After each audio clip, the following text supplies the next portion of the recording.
நண்பர்களே வணக்கம். உன்னில் நான் யூடியூப் சேனல் மூலமாக உங்களிடம் இன்று ஆக சிறந்த ஆளுமை கொண்ட ஒரு மனிதரை பற்றி பேச விழைகிறேன். ஆளுபவர்கள் யாராக இருந்தாலும் சரி, அவரிடம் உள்ள குறைகளை அச்சமில்லாமல் சொல்பவர். தனக்கு வராத ஒரு கலையை அது எதுவாக இருந்தாலும் தனக்கேற்றபடி மாற்றி தன் பாணியில் அமைத்து அதில் பரிணமளித்து வெற்றி கொடியை நாட்டியவர். சொல்வாக்கு செல்வாக்கு எல்லாம் இருந்தும் எவரிடத்தும் ஒட்டியும் ஒட்டிக்கொள்ளாமலும் இருந்தவர். குற்றம் குறைகள் இருந்தாலும் நகைச்சுவையோடு எடுத்து சொல்பவர். இருந்த போதும் புகழோடு பேசப்பட்டவர், மறைந்த போதும் புகழோடு பேசப்படுகின்றவர். வாழும் காலத்தில் தனக்கென ஒரு பாணியை ஏற்படுத்தி கொண்டவர்.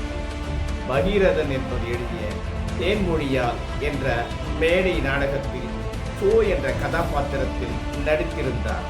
அதிலிருந்து அவர் சோ என அழைக்கப்பட்டார். பொதுவாக மனிதருக்கு உயர்ந்த இடத்தில் இருந்தால் பொது இடத்தில் மரியாதையோடு கூப்பிட வேண்டும் என்று எதிர்பார்ப்பார்.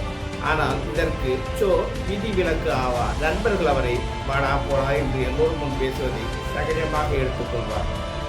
சென்னை மயிலாப்பூர் 1934 பிறந்த ராமசாமி சிறிய வயதில் மயிலாப்பூரில் உள்ள தாடி ஸ்கூலில் படித்தவர்.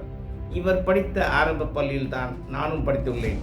அதனால்தான் அதை பற்றி ஒரு விவரமாக கூறுகிறேன். பிறகு PS உயர்நிலைப் பள்ளியில் பயின்றார். விவேகானந்தா கல்லூரியில் BSc பட்டம் பெற்றார்.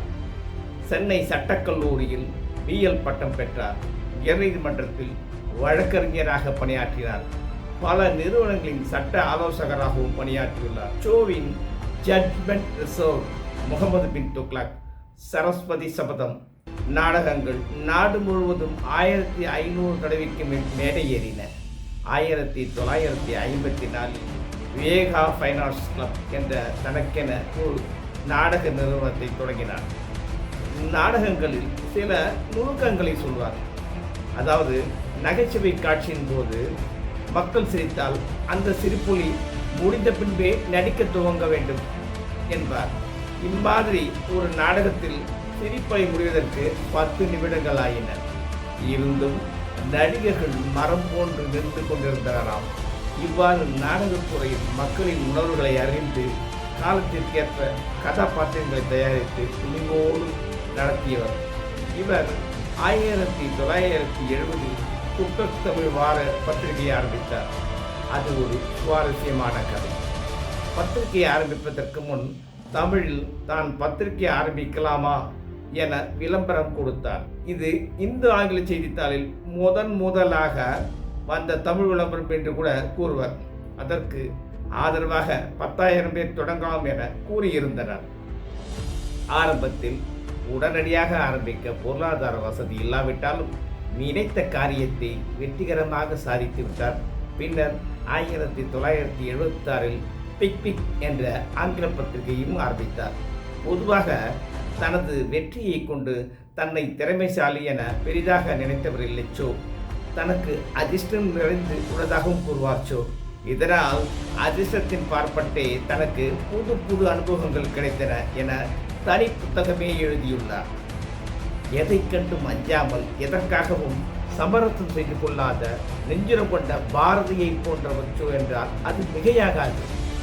மொத்தத்தில் இவர் ஆன்மீகவாதியாக, ஆன்மீக எழுத்தாளராக, பண்பட்ட விமர்சகராக, வழக்கறிஞராக, பத்திரிகை ஆசிரியராக, அரசியல்வாதியாக, ஜனநாயக பாதுகாவலராக, அதே சமயம் போராளியாக, மாநிலங்களவை நாடாளுமன்ற உறுப்பினராக, கிரிக்கெட் ஆட்டக்காரராக, விளையாட்டினை விமர்சனம் செய்பவராக, இப்படி பன்முகம் கொண்ட இவர் ஒரு கட்டத்தில் ஆட்சியாளர்களை உருவாக்கும் கிங் மேக்கராக, அதே சமயம் வீழ்த்துபவராக, மேடை பேச்சாளராக, எல்லாவற்றுக்கும் மேலாக அற்புதமான நகைச்சுவை உணர்வுள்ள மனிதராக வாழ்ந்த வாழ்க்கைக்கு ஒரு புது அர்த்தத்தை விட்டு சென்றவர் சோ.